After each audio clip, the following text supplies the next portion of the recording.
and we're going to go to the North.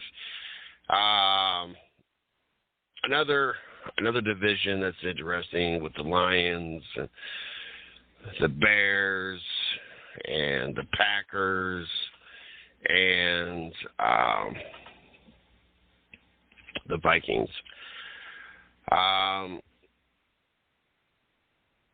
Rodgers is gone, so that kind of makes this a little more difficult because usually you could pretty much just pencil in Green Bay to be first out of the North, and everybody else kind of got to duke it out for what was left, hoping on a wild card opportunity. But no Rodgers, that changes things up.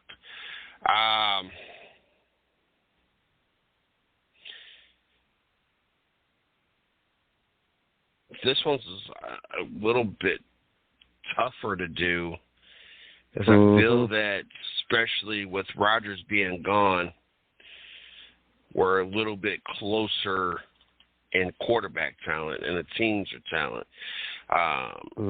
talent-wise, with the Green Bay with Jordan Love and Jared Goff out in Detroit, Cousins in Minnesota.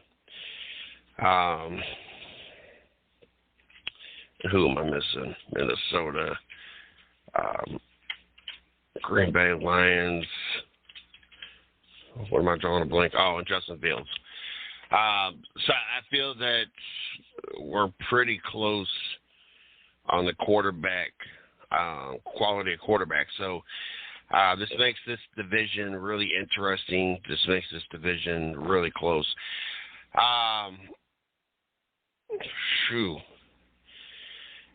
I got two teams. I don't know who I feel is going to be the worser of the two.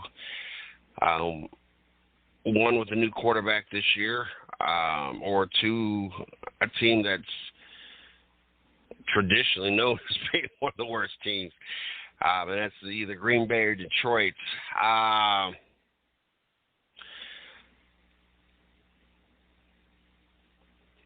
think it's going to be a rough transition. I don't think that Green Bay realized what they had at the quarterback position truly, and I think they're about to find out in a bad way how much Jordan Love is nowhere close to Aaron Rodgers.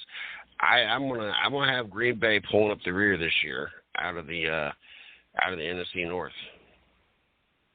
Yeah, we kind of feel the same way about the whole situation. I also got Green Bay last in that division. You know, no hate on Love, just because we haven't seen too much, but besides a couple of starts here and there.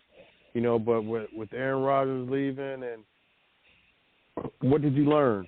You know, while Aaron Rodgers was there, basically, you know, you had a good quarterback at least that can teach you some good things, and hopefully you picked up some of his good traits that can help him. But I just feel like, you know, with him leaving, I also got Green Bay last in that division.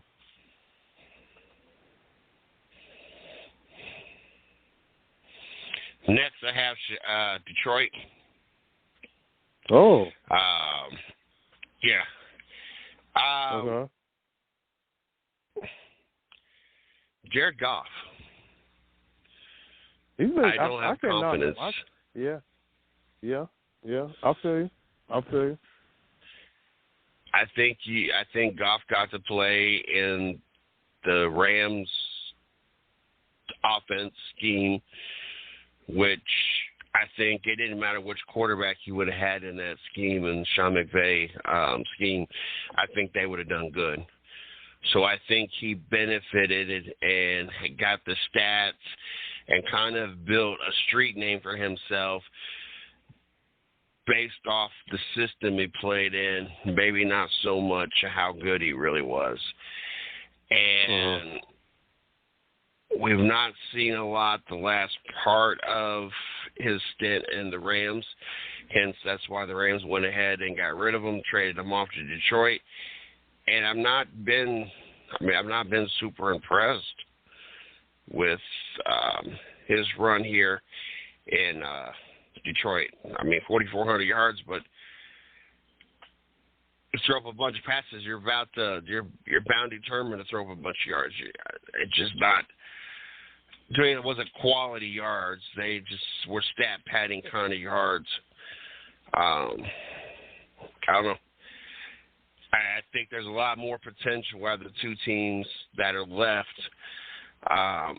versus what they have going on. This year, the Jets are the Lions, Kansas City, Seattle, Atlanta, at Green Bay, Carolina, at Tampa Bay, at Baltimore.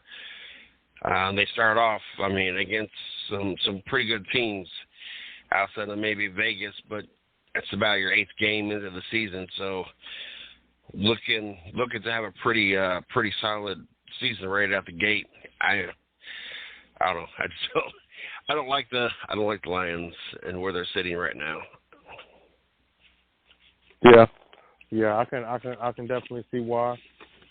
This division is a little bit different than the last two divisions we went by, just because you felt like, as far as the teams. But I think all these teams are really close to being even.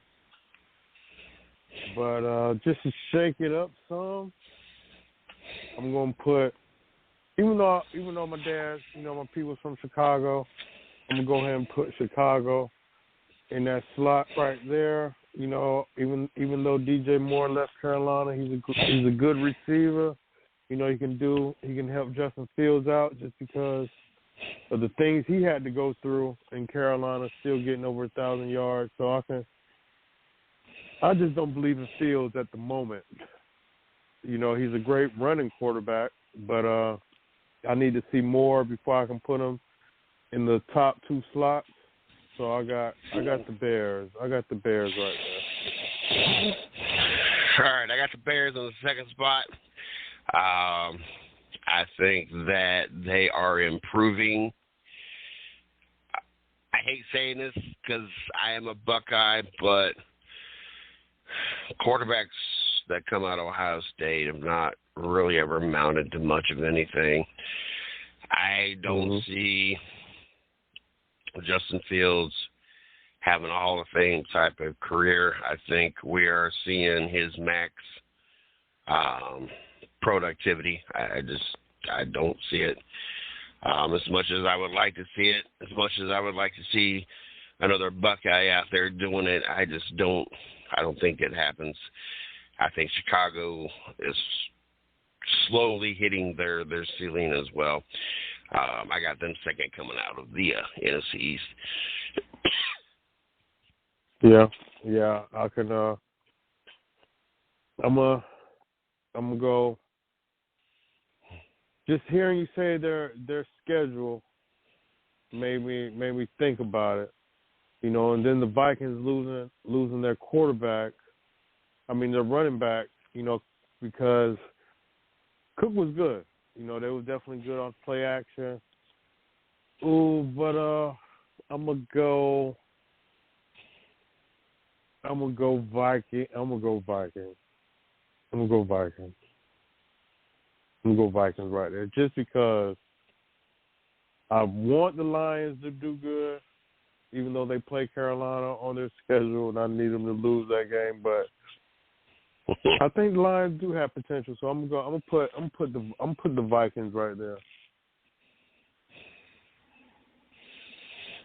All right, I put Minnesota in the top spot. That's more got to do with a game planning kind of quarterback and more Kirk Cousins.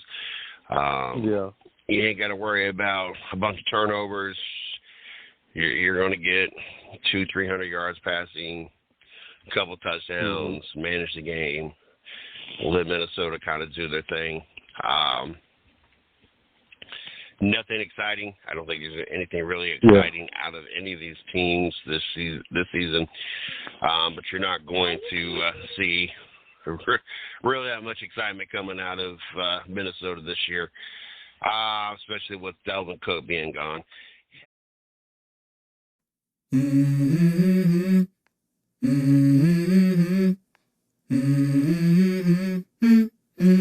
Let's go. I wake up to a little bit of drool on my pillow, feel like it's gonna be a bad day.